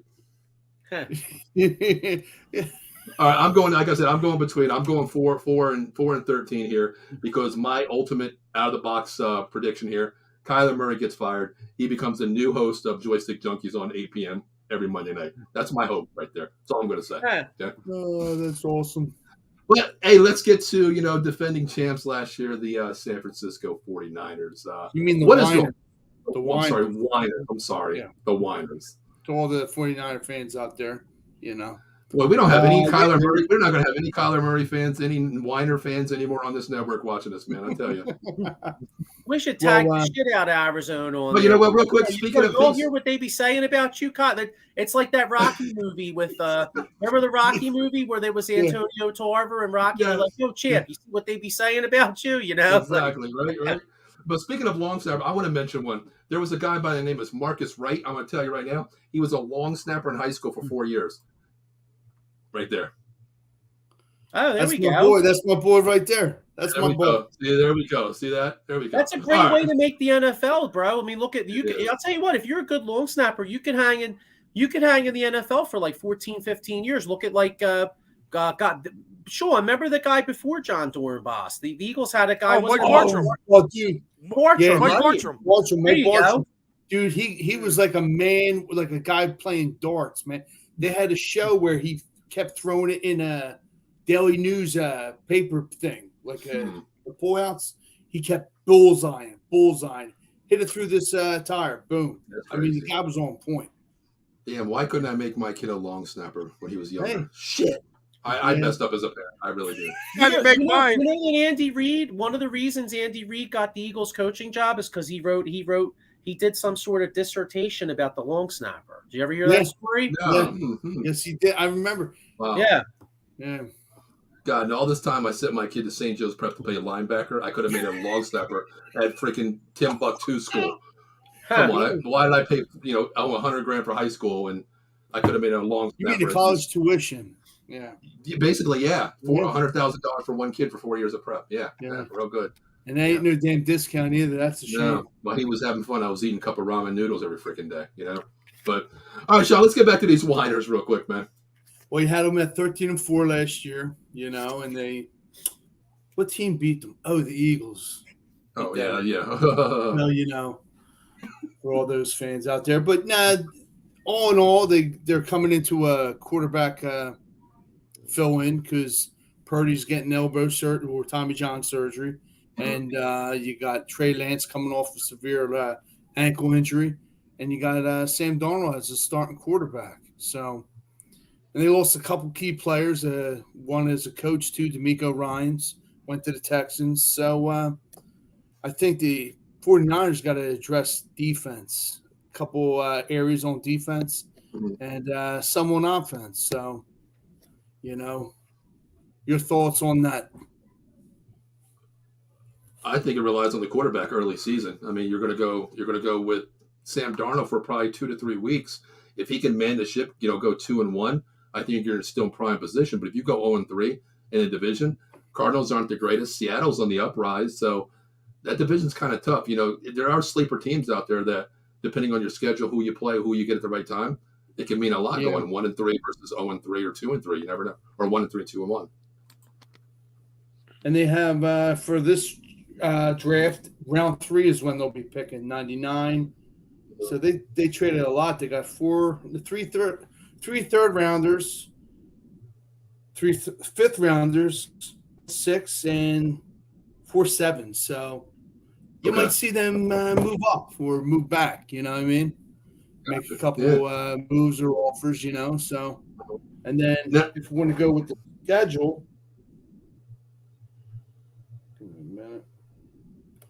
Now I'm looking at it real quick. The new coach is Steve Wilkes on the defensive side of the ball. Okay. Oh yeah, the guy from Carolina Panthers. Yes. Yeah. So you got Washington start off the season, Pittsburgh, Arizona, at Cleveland, at LA Rams, at Philly, loss, versus Arizona, Rams, Seattle, Dallas, Giants, Baltimore, Cincy, at Seattle, at Jacksonville, at Minnesota, and then last Tampa Bay. So, I mean, do we see them being first in the division? I think it's going to be neck and neck, like you were saying earlier, Paul and Mike with Seattle. So yeah, I agree. I mean, now the offense side of the ball, I think they're pretty stacked. I mean, you still got McCaffrey, you got Debo. Yeah. They're pretty stacked there. I mean, can you see them going maybe offensive line to protect the quarterback? Because listen, when you lose your quarterback, 2 quarterbacks, in the UCL, Tommy John, the UCL, whatever the hell it is, with Purdy, and then the horrific injury to Lance, does that play in your mind where, maybe I'll go offensive line first to protect my quarterback? Or do you just run with them? Or do you just run with it? No, you have to draft offensive line because you bring up a good point. They lost Mike McClinchy, area kid, to Denver. Notre Dame, baby, Notre Dame. Yeah. That's right, so, Notre Dame kid. So you obviously got to address that need. Not we are. Mike, what was that? The Notre Dame guy. Ain't that the guy who got thrown by Michael Parsons? Tossed. Well, you know what's funny? Me, Paul, and Sean all got Woodies because he went to Notre Dame. We're like Notre Dame guy. Exactly. Believe it or not, but yeah, they got to address the offensive line. Mm-hmm. cornerback and edge mainly for draft needs. So, but yeah, I would go with offensive line. Speaking of that guy McGlinchey, one of my coworkers actually played football with him in high school. He was a couple of years ahead of my buddy. That's awesome. Yeah. Nice. One of my coworkers. Yeah, so like he knew him. So like when he got tossed, I just started joking. I was like, yo, went into work. I was like, dude, your boy got tossed the other day. He's like, yeah, I know. He's a big dude, but yeah, Portia got the best of him. Yeah. I'll tell you what, I'm not sold. Like I said, I think it's going to take time. I think the offense will be there. I should say their running game will be there. Yes. San Fran can run the ball. Mm-hmm. I'm not sold on Sam Darnold. You got to wait until the other two quarterbacks come back. I don't think so. And that defense is going to take a few minutes to get in. I don't think they're as good as they were a year ago. They got some good teams on their schedule. They got to go they got to come to the East Coast like 3 or 4 times next year. Good. So that's going to take a lot of toll on them. So I think they go back, dude. I think they're 11-6. I think they're tied. I think they tie with Seattle. I think they beat Seattle by division record. But I think they end up with the same division record as them, and I don't think they're going to be the number 1 seed, even though everybody's got them as the number 1 seed. Exactly. Wow, okay. Yeah. Right. Well, I don't think they're the number 1 seed either. Yeah, I mean, I agree with you there, Mike, and especially the Sam Darnold thing. I mean, you're talking to a guy that invested in Jets tickets based on suck for Sam, and all that dude did was suck. So you know what I mean. So you're talking to a guy that knows Sam Darnold sucks big time. Yeah, that's what I'm saying. Like, I don't like. I'm looking at this going, where did they overjump the Eagles in this? I don't see it, and it's not me wearing Homer glasses. Yeah, okay. Did they get Hargraves from us? Yeah, but they also lost 3 guys on their defense. Yeah. I tell you what, like when I speak of Sam Darnold, like Eileen just mentioned it right here. This is what I remember. That Monday night game. Yeah. The announcer, like keying on that, like that, the voice in the air, they hear it. Man, they're moving so fast, I see ghosts. Like, dude, are you serious? You're telling your OC you see ghosts out there? They're moving so fast. Like, what the hell are you thinking? Yeah, Ghostbusters was 36 years ago, bro. Exactly right. Like you want to bring up Dan, you want to bring up Jim Belushi and Dan Aykroyd, like the Blues Brothers, like let them help you out too. Like I can see like shit like that. He should have used that as a sponsor, Ghostbuster. He should have got a cameo. The motto would be, "I ain't afraid of no ghost." Yeah. That gives me a good idea. We're going after players tonight. I'm going after Kyler Murray. I'm putting the Call of Duty signature on there with the out-of-the-box logo saying we got a job for you. And I'm putting I see ghosts of Sam Darnold tonight on Twitter. But here's at least he doesn't see dead people. Yeah, you're right. Yeah, that is true. I guess that's a good thing. Or maybe he does. Maybe that's why he throws picks. He looked dead. I thought he was dead. No, he's alive. That's the defensive back right there. You threw it to. Oh, he looked like a ghost to me. Okay. All right. But I've seen this article that San Fran and the Colts make a trade, and Trey Lance goes to the Colts. Therefore, Shane Steichen could work with a quarterback like he did in Philly, like Jalen Hurts. But didn't you give up so much for Lance in the first place to move up to get him 2 years ago? Yeah. That would be stupid. I know. Yeah. I know. Listen, they're good at Indy. They got the stash, dude. They got Minshew Mania out there. Yeah, Minshew Mania. Yes. Yeah, he's going to win an NFC Player of the Year this year. MVP. Watch, Minshew Mania is back, baby. But all right, Mike, you have him 11-6. Sean, since it's your team, where are you at? I'm right there with him, 11-6. Okay. Because it's going to be neck and neck with Seattle. Yeah. Okay. Joe, what do you got? I mean, I'm thinking 11-6, but just to be different, I will say 12-5. That's where I'm going. I'm going 12-5. I think Darnold can manage with this offense. He doesn't have to be the all-prolific quarterback. He has a lot of weapons. The only downfall is like with the quarterback position as well, how fast they're coming back healthy. but that defense is going to take time with continuity under Steve Wilkes. It's going to take time to learn. Bro, Christian McCaffrey right now is probably banging his head against the wall because he just got traded from Carolina when playing with Sam Darnold, and now he's coming to Frisco. That dude's got his head against the wall like this. Could you imagine, Mike? Let's put this in real quick. Okay, I'm Christian McCaffrey. I ain't running like him, but you're going to be Sam Darnold. For Halloween, what if I came in with the ghost fucking outfit? How would you feel? Oh, I'd die. Love it. I would die laughing. Yeah. That would be great. That would be awesome. Yeah, I don't know. I think Sam Darnold's kind of pissed off. I mean, well, he's happy. He's got a good team now, but Christian McCaffrey's a little bit pissed. Like, I'm playing with this dude again? Like, are you kidding me? Hey, just to play devil's advocate, because I know we all kind of think Darnold's had enough time to prove himself, and he does kind of suck. Mm-hmm. Are you a little intrigued, though, to see if Shanahan could kind of mold him a little bit? Yeah. No, because I don't believe in Shanahan. I don't believe in Shanahan. I think Shanahan's a hell of a coach, though, man. I think he's highly overrated. Every time that dude gets in a big game, he shits the bed. Every time. He is benefiting. You want to talk about somebody benefiting from a weak division? That dude's benefited. When the Rams were good, the Rams used to kick his ass. When Seattle was good, Seattle used to kick his ass. That dude is a fraud. I don't know. Wait a minute, though. The Rams won the Super Bowl, and the Niners beat them twice. They almost beat them 3 times. So, I mean, he's doing something right. Listen, I'm a Shanahan fan. I love how he runs offense. My thing is, I don't think he can mold Sam Darnold because we all know Shanahan is the king of motion. 98% of his plays are motion, window dressing, and if Sam Darnold can't get a basic, eye right option down, he's not going to. I don't think he'll flourish in a Shanahan system. I think it's too much playbook, too much terminology, too much language for him. I mean, who knows? Who knows? But I don't know. But I love Shanahan. I love Shanahan. Yeah. So again, the crap on Sam Darnold. Since we're attacking some of these guys tonight, you can't polish a turd. There we go. Thank you. Remind me to Twitter that tonight too. I heard that.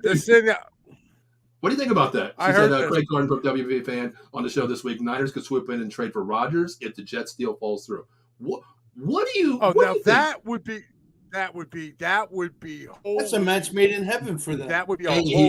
He's going back home. He's going back to Cal. Palo Alto, basically the area there. Why not go back home? Your childhood area. Why not? Never. I was going to say now. In my opinion, that would make the 49ers the favorites for the Super Bowl. But does Green Bay hold the cards here, saying, "Okay, what farm are you giving me? Plus your uncles and sisters' farm too. What can Green Bay get out of this?" The 49ers kind of lack draft capital, don't they? That's what I mean. Not really. I don't think they. I think early round. Yeah, early round. I think they do. Yes, early rounds they don't have. Like I said. All right, so. Aaron Rodgers has some control now too, because I know he said he wants to play for the Jets. Mm-hmm. But what if? It wouldn't work because Sanford don't have anything to give up. Right. I mean, what if Rodgers said, you know what, I'm willing to go to San Francisco, and then the Jets wound up getting Trey Lance. But will the Packers let him go for pennies on the dollar? That's the thing. No. Christian McCaffrey will be in Green Bay. No, I'm saying no. That's not what I'm saying.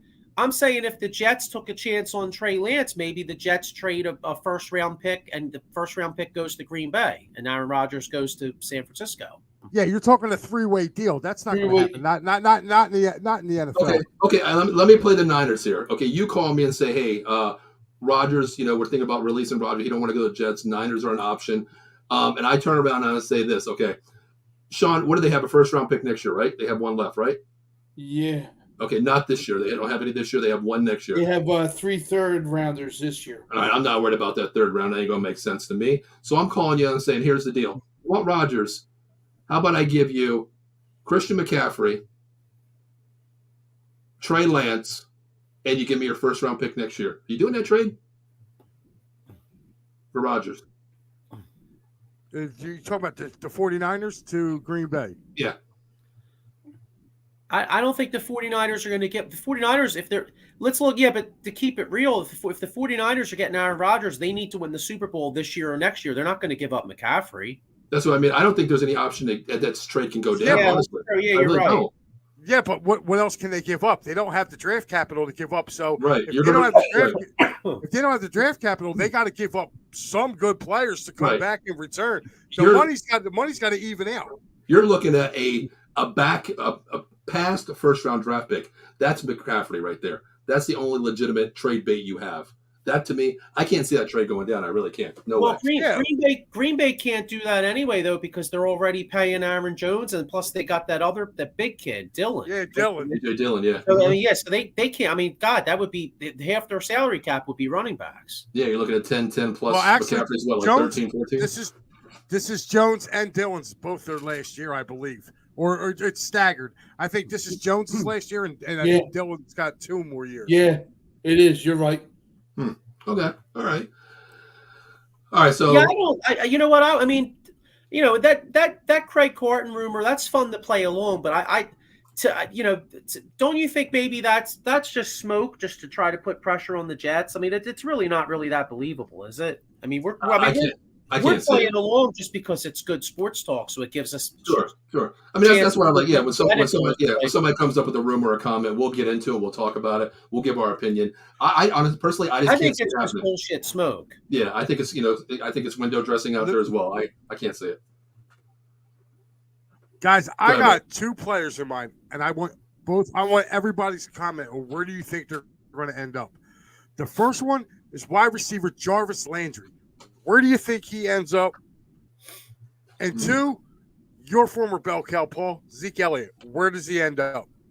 I think Jarvis. First of all, I don't give a fuck where he goes.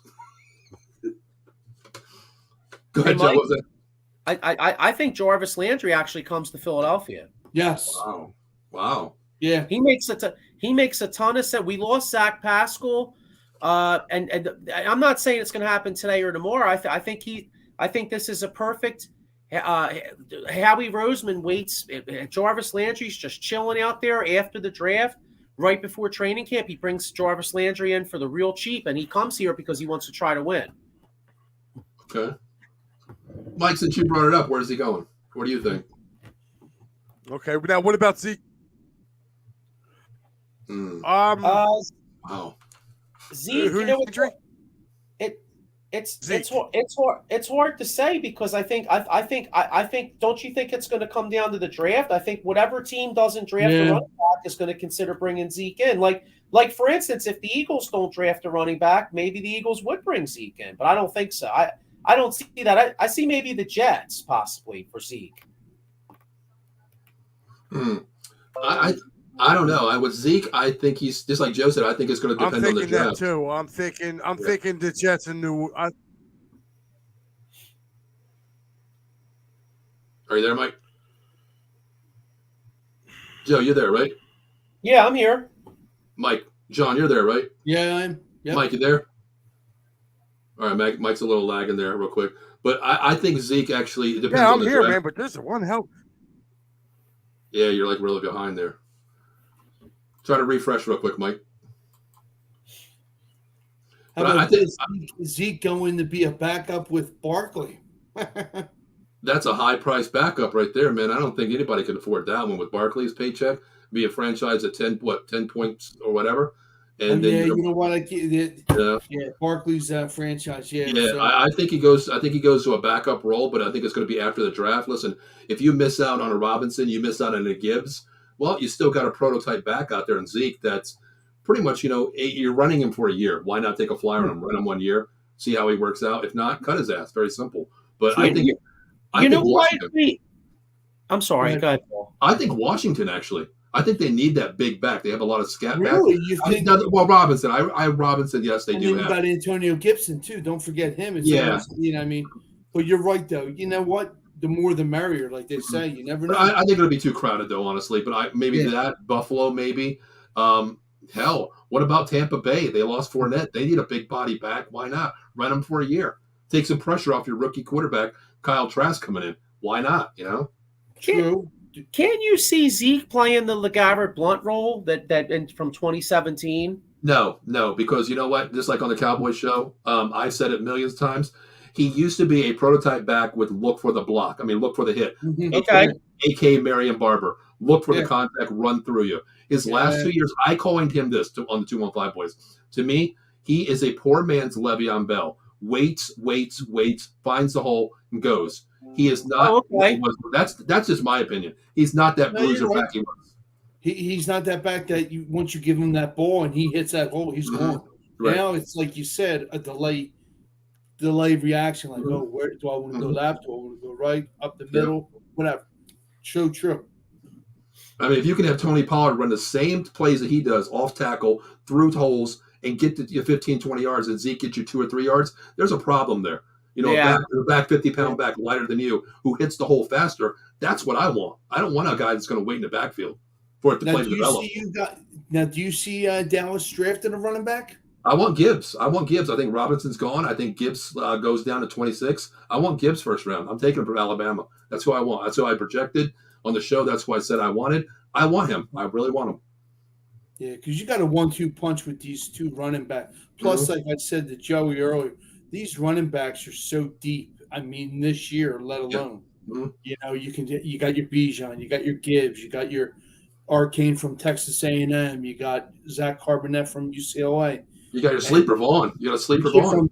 Deuce Vaughn. And then you got the kid from Tulane. I mean, there's a lot. We can go on and on, but I'm interested to see what the Eagles do. Exactly. Well, guys, listen, man, we're going to wrap this up right now. Listen, before we get out of here real quick. Wait, you got Mike hopping on real quick. Let's see if he's back. There's Mike there. He's on his phone now, right? Are you there, Mike? Yeah, I'm here. Can you hear me? Yeah, we're good. Okay. Yeah. We're going to wrap up real quick here. Before we get out of here, guys, real quick, listen, excuse me. I'm very sorry. Real quick, I want to give a shout out to our new sponsor, Monkey Cold Coffee. Make sure you use the promo code OOTBS Sports at the register at monkeycoldcoffee.com. If you ever had it before, if you never had it, I'm telling you, it's the best damn coffee in the world. It's Monkey Cold Coffee, bourbon, chocolate infused coffee. Use the promo code for 10% off at the register. Great coffee, great sponsorship that we have there as well. So, guys, before we get out of here, I'm going to play a video real quick. We'll be back in 1 minute to talk until we get out of the show here and have some fun with our family. We'll be back in 1 minute. Please be tuned.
All right, guys. Thank you for tuning in tonight. This is Out of the Box, Facebook, YouTube, Twitch, and Twitter. Make sure you hit that like, share, subscribe button out there. It's viewers like you that make the show. We appreciate you guys stopping in. But, guys, before we get out of here real quick, what division are we talking about next week? NFC this week? Got to kick it to the AFC. Where are we going?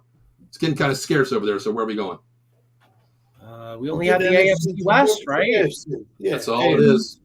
AFC, yeah. So we're going to the AFC West next week. Let's call it now. Who wants teams? Who have we got? What do we have? Guys, I won't be on next week, so just letting you know. It'll be you three. I'm going to try to get somebody to step in. I have to go down to the Raiders. Okay. I'll do the Chargers. Okay. Well, Joe, you know what? Hold that thought. If I can get Ken Fry on, are you okay with that? If not, you have the Raiders. Is that okay? Oh yeah, he can do the Raiders. I'll do Okay. whatever. Yeah, it don't matter. Okay, because I won't be on next week. I'll be in Philadelphia next week, Okay. so I'll try to get him on. If not, you got the Raiders. Hey, no problem. I'll take whatever. I'll take Denver. I don't care. Don't matter. Okay, I'll ask him tonight, see what we can do. If he can hop on. I know he goes to work at 9 o'clock. Maybe he can hop on at 8, talk about it first, and we'll go from there. But All Mike, right. who do you want? Chargers. Chargers. Sean, what do you want? Chiefs. Chiefs. Okay. All right. Front All right, runner. Mm-hmm. Mike, real quick, what do we got going on tomorrow night? Well, we got overreaction Phils. We're going to be talking about them. The Sixers. They finally get a win against Boston. The Flyers. We're just waiting for them to finish.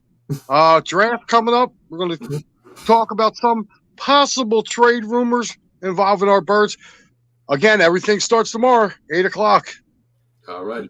Mike, you sounded like a professional worker there, just waiting for him to finish.